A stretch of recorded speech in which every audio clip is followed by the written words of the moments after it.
Welcome to the show. We have a great show planned out for you. We're going to be talking about what are put options and what that may mean for you. Then we're going to ask the question, are you paying taxes on money you're not even using right now? And is there ways to absorb that or ways to plan for that? Then let's talk about the 10% penalty exemption. Do you need to know that? Do you have that available to you in your investments? And finally, we're going to be talking about a really neat topic, goals, strategies, and tools. You're going to want to find out what those strategies are and are they matched up with your goals.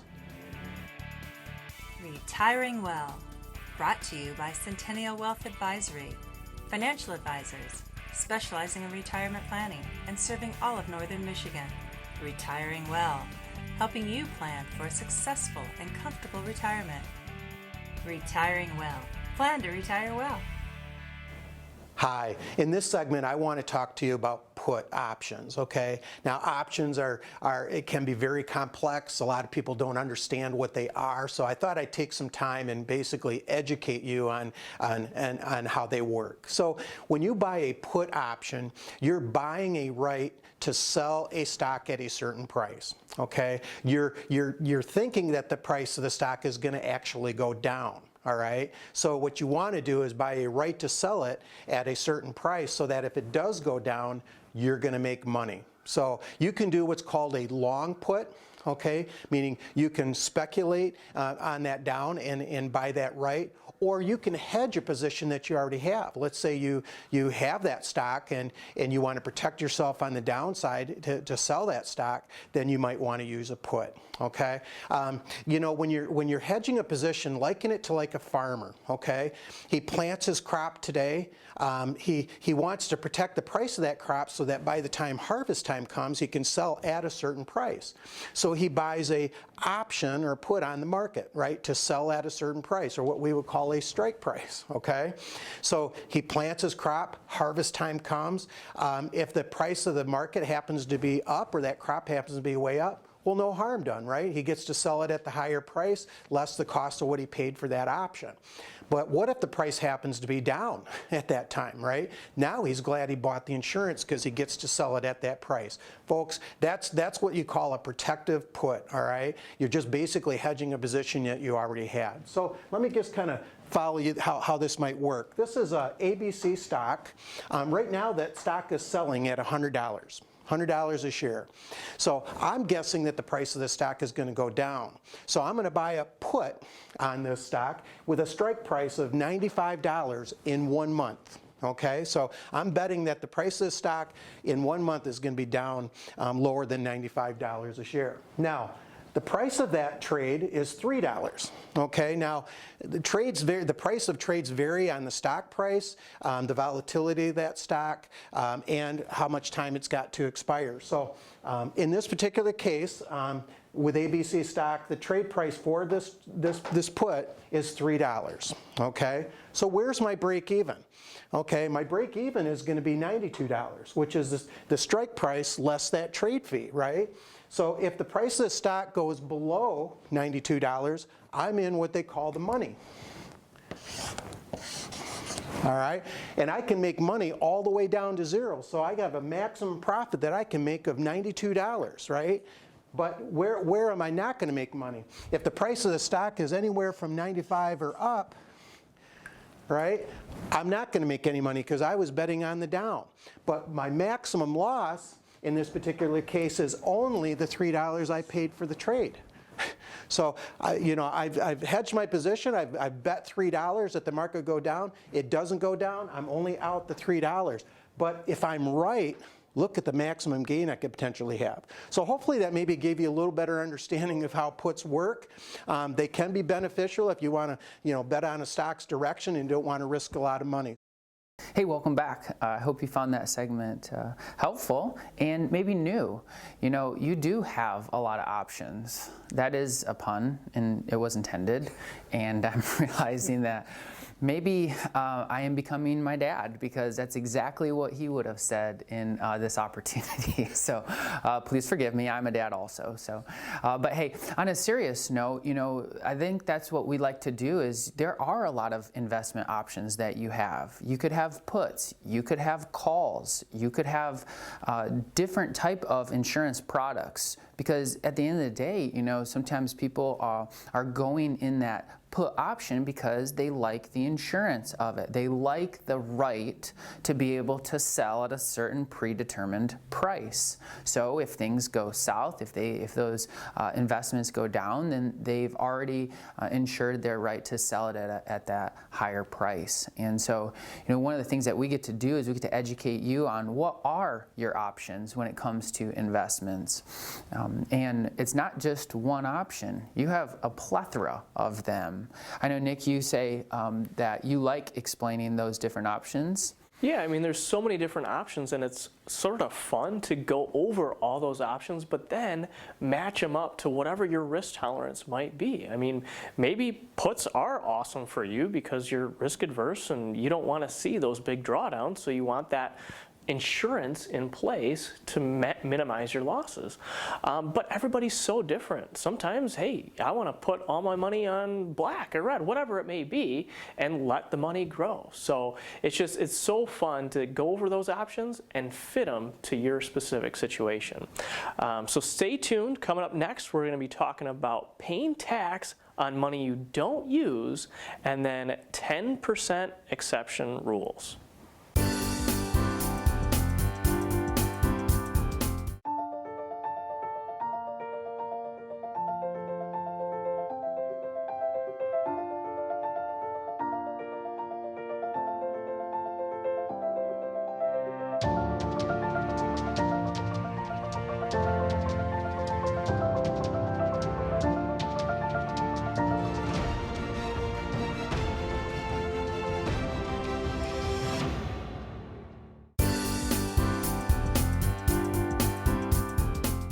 I want to take a few minutes and talk about the concept of paying tax on money you're not even using. You might be thinking, well, how is that possible? Well, let me give you a couple examples. First, simply put, you have an investment that's outside of an IRA. They call it a non-qualified account. And let's say it's invested in a stock that's producing a dividend and you're reinvesting that dividend. Well, as that dividend comes out, you're paying tax on that dividend even if you're not using it, right? And so therefore you're paying tax on money per se you're not spending or using. Let's take that scenario one step further. Let's say you're retired and have Social Security. Well, that Social Security is coming in, and that alone, based on all the formulas and how you calculate that, if that's all you had, you're likely not going to be paying federal income tax on that. Well, let's say you have these dividend stocks, again, producing that and you're reinvesting that dividend. It's possible, depending upon your incomes, if you have a high enough taxable situation on those other accounts that we're talking about, it may make a portion of your Social Security taxable. So wow, not only did I pay tax on that money I'm not using, it's also potentially causing tax on money that I am using. So it's one of these situations where typically, when do we want to pay tax? Well, depends. A lot of times it's when we use it, typically one would say, but also you want to pay tax in the years that you have the least tax liability. So once again, you hear us all the time, tax planning, tax planning, tax planning. How can we figure this out? Map out your years, look ahead. Where will I have certain incomes? Where's maybe capital gains coming into? Where do I need to take required minimum distributions? Do I have these accounts that are spitting off interest and dividends that are potentially causing additional tax I'm not using? Some people call that phantom income when they look at those situations. So once again, like I said, you usually want to pay tax when you're using it, unless there's an opportunity to offset that or pay that in situations where you don't have as much tax. Makes sense? So once again, let me give you an example in that scenario. Let's say I'm 70 years old and I have my RMDs are coming at 72 years old. I have these non-qualified accounts that are doing this. I have an opportunity before my income may rise at 72 to potentially realize some of these gains, realize some of this income, pay the tax, and adjust the investments to something that maybe not producing that anymore. I have maybe deferring taxes and such like that. So once again, depending upon your individual circumstance, this could cause excess tax on money you're not using. Wouldn't it be nice to know you're in the best possible situation for that? Give us a call on the screen. These are situations we deal with every day in helping you map out a tax plan for your retirement to be the most efficient as possible. At Centennial Wealth Advisory, we take a holistic approach to your retirement planning. So it's not just looking at what your investments are, but what is that long-term income plan for the next 30, 40 years of your retirement? What about taxes and what role they play in your retirement plan? Estate planning, what about life insurance, health insurance planning, all key areas to consider when looking at your retirement. So please visit our website or call the number on the screen. We'd love the opportunity to sit down with you for a no-cost, no-obligation visit. What is this 10% early withdrawal penalty that we're referring to, and what are the different exceptions to it? So when you're have a retirement account, IRA, then you're required to wait till age 59 and a half before you start taking withdrawals from that retirement account. And if you were to take out withdrawals from that IRA prior to 59 and a half, then there's a 10% early withdrawal penalty that you face. But there's a few different exceptions to that rule, and so want to walk through those with you here. First would be medical costs, maybe in excess of 10% of your adjusted gross income. So if you have major medical costs, then that might be a way where you could access those retirement accounts without incurring a 10% penalty. Or what about if your health insurance premiums, if you've been unemployed for 12 or more weeks, might be a situation. As well as if you're on disability, and with this you would need a physician to essentially declare that this is going to be a long-term or permanent disability, which would again then maybe free up the opportunity to access those retirement accounts early. What about an inherited IRA for a non-spouse? So if say a parent or grandparent passed away and you inherited an IRA that goes into a beneficiary IRA or an inherited IRA, that then allows you the ability to take withdrawals from those accounts over a period of years and not incur penalties. What about 72T distributions? So this is a series of substantially equal periodic payments that need to last for a minimum of 5 years, and there's different calculations that are factored into this, but where you can take these equal payments over a time frame prior to age 59 and a half, and extend on beyond that at a minimum of 5 years to again avoid that penalty. What about for higher education? So this might be for you, your spouse, children, grandchildren, and you must be at least a half-time student, but it can be used for books, room and board, different fees, etc. First-time homebuyers, each spouse can take $10,000 for the purchase of a home. What about qualified military reservists that are called into active duty? Again, an opportunity where you could access those funds. Or maybe if you retire after age 55 and have access to your 401k to take withdrawals, or maybe for governmental employees, the defined benefit plans that they have maybe after age 50. So there's a number of different ways that you can look at this. You can look into IRS publication 590B if you really want to dive into this a lot deeper. But again, it's one of those areas that if this is a concern for you, then please reach out to us. We'd love to talk through that with you. Hey, welcome back. I hope that you found those segments helpful and you got some value from them. You know, we love when we can put purpose behind the position.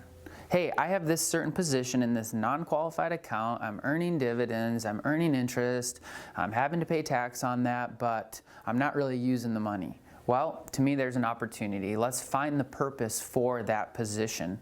You know, we find sometimes, especially once we're doing our Roth conversions, you really have two options. Do you want to withhold the taxes that are going to be due and let a lesser amount hit your Roth? Or do you want to let the full conversion hit your Roth account and then just pay for that tax bill with outside funds? So if you're in a situation where you are in that tax planning part of your overall portfolio where you say, yep, we're going to be doing these Roth conversions, and you have non-qualified accounts, then we're going to look seriously at how you best might be able to pay for those Roth conversions. The other segment that they talked about is how do we get out of this 10% penalty with these different tax-deferred accounts.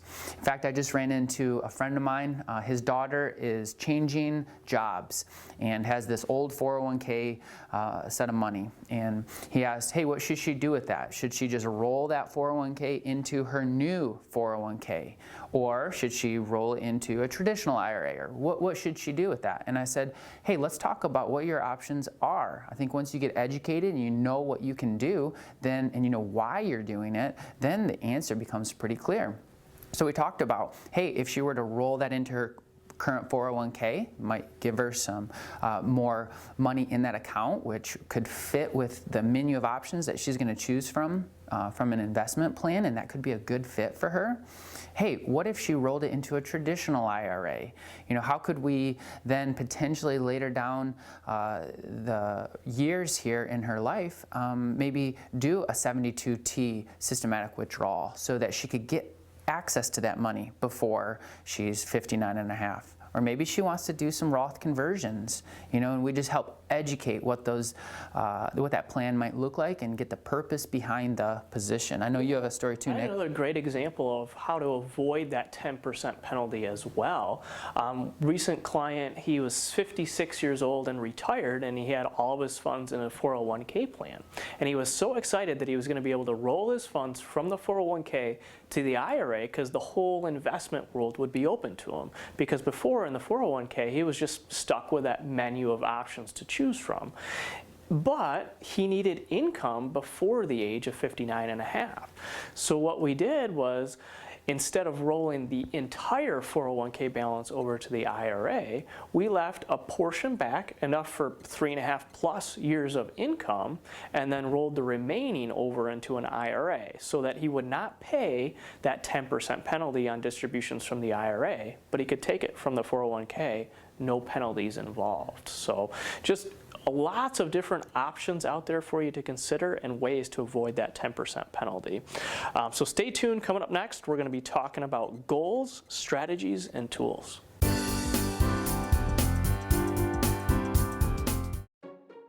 What can Retirement Analyzer do for you? Retirement Analyzer is a software tool that can help you prepare today for your financial future. You've worked hard to save for your retirement, but as you near your retirement, you may have concerns. Have I positioned my retirement savings wisely? Have I saved enough for retirement, and will my savings last throughout my lifetime? What impact could inflation have on my future expenses? What if I suffer a long-term illness? Will I have enough money to cover my medical care expenses and still be able to meet my other financial obligations? Could changes in the income tax rates disrupt my retirement strategy? There's no need to be in the dark as you prepare for your retirement. Retirement Analyzer can help you find answers to all these questions and more. The first step is providing us with information on your financial assets, the type and current value of those assets, as well as your sources of income. Then, we work with you to identify your expected expenses in retirement. This will include a discussion of the lifestyle you envision in retirement, travel, a summer residence, whatever you dream your retirement will be. We'll input the information you provide us into the Retirement Analyzer, and in a very short time we'll have reports that show us the percentage of assets currently in high-risk vehicles as well as the percent in lower-risk products. Retirement Analyzer enables us to project your income from year to year in your retirement and see how long your retirement savings may last. As we change the conditions of the report, delaying your retirement date, including costs for long-term care, adjusting the expected tax rate, or adjusting your retirement strategies, we can see how changes in these variables may impact your income in retirement and the longevity of your retirement savings. Let the Retirement Analyzer help you test drive your retirement strategy today, because the time to discover the bumps in the road is not once your trip through retirement has begun. Contact our office today to schedule an appointment for your Retirement Analyzer review.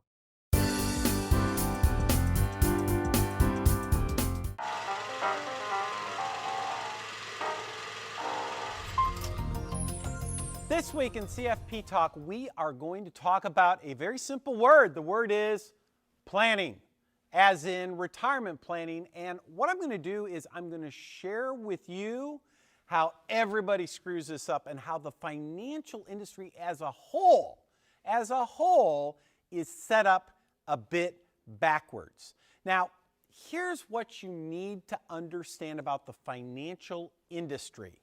It starts out with all these big brokerage firms, the Merrill Lynch's and UBS's of the world, or the Vanguards and the Schwab's. At the end of the day, they're trying to sell you a tool. That's what they're trying to do. And what we have here on the board, I need to explain this so you know what we have. We have goals, we have strategies, and we have tools. These are 3 levels of planning when it comes to your retirement. So here's how the financial industry works. They start with a tool that they want to sell you. Let's imagine that it's some mutual fund portfolio. That's where they start. They start there and say, we want to sell these mutual funds. Vanguard wants to sell mutual funds. American funds want to sell mutual funds. I guess not Smith Barney anymore, but UBS, they want to sell funds or stocks or whatever. And so what do? They say, we are going to start over here, and here's what we're going to do. We have to figure out some strategy that we can use to sell that mutual fund. So think about it this way. This is the area that I'm certain you'll know exactly what I'm talking about. When you go to see a financial advisor for the first time, what do? They ask you a series of questions about risk. They call them a risk profile questionnaire. Now, if you've seen a financial advisor, you've taken one of these. If you go on Vanguard's website or Schwab's website, you open up an account, guess what? They're going to give you a risk profile questionnaire. And at the end of that questionnaire, they spit out this beautiful pie chart. It's awesome. It's got different colors. It's beautiful. And it's this asset allocation. They give you right here an asset allocation strategy. And the purpose is to sell you into some, say, mutual fund portfolio or stock portfolio, etc. But then they think, we can't stop there. We got to go a little further. We've got to figure out how are we going to make that strategy fit some of your retirement goals. Now, think about retirement goals for a minute. What are your goals in retirement? Maybe you want to travel. Maybe you want to spend time with your family. Maybe you want security, freedom, peace of mind. These are all goals in retirement. Now, there's a number of strategies that you can use to achieve those goals, but what they're doing is they're saying, here's something we want to sell, a tool. It might be a stock, bond, mutual fund, exchange traded fund, options, commodities, real estate, annuities, IRAs, 401s. These are all the tools you can put money, all the places you can put money. And what they do is they start there and say, let's figure out a strategy to sell the tool. It might be an asset allocation strategy or a growth or income inflation tax strategy. They're all strategies. They say, let's figure out what strategy can we use to sell the tool. In this case, the mutual funds and asset allocation. From there, they say, now how does asset allocation fit one of these goals over here? Maybe they say, well, maybe that would fit security. You build a secure portfolio, whatever the case might be. I would set forth the argument to you that this is why people get into trouble when it comes to their retirement planning. Because here's the problem. The whole system is set up to start you over here with the tool that they want to sell you. And then they kind of work their way backwards. But is that how you really do planning? Do you do planning by starting out here and working this way? Or when it comes to your planning, shouldn't you start over here with your goals. What are your goals in retirement? What do you want your retirement to look like? What is your retirement dream? What's your retirement vision? Shouldn't you start there? And once you know what this vision looks like, what do? You identify what types of strategies do you need to support what you're trying to accomplish.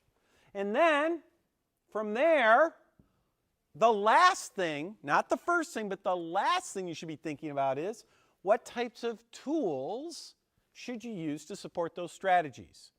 Now, here's why you get into trouble. Think about it this way. Before you retire, it's all about growth. You're trying to grow a portfolio. You're trying to grow.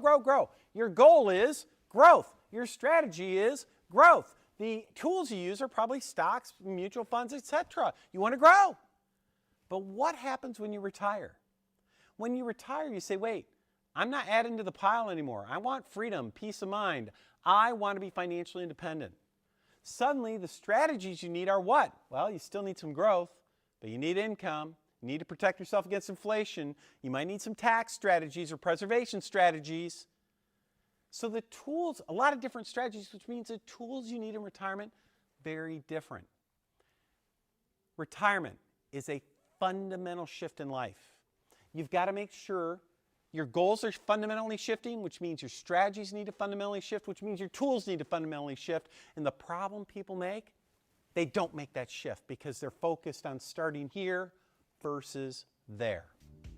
All right, if you have questions about this or anything else we talk about in the show, hey, give the office a call or visit our website.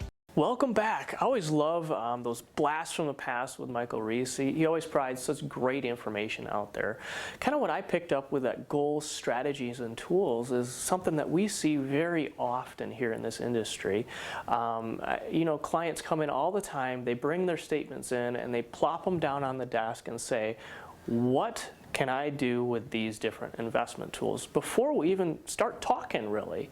And you know, one of our big things about our firm is just getting to know each other first before making any kind of recommendations, because how can we make a recommendation if we don't know what your goals are, right? So that's the first step, is kind of getting to know each other and discovering what your goals actually are, developing those strategies, and then implementing the tools to meet those goals. Absolutely. You know, what Nick brings up is one of the first times in the meeting where I just will say, all right, cool. I'm glad that you have all of this stuff, but let's just back up a second and do me a favor, paint a picture of what a perfect retirement for you looks like. Probably don't spare a lot of details, because the more details that you give us, the better the picture gets painted of what you're trying to accomplish, what your goals are.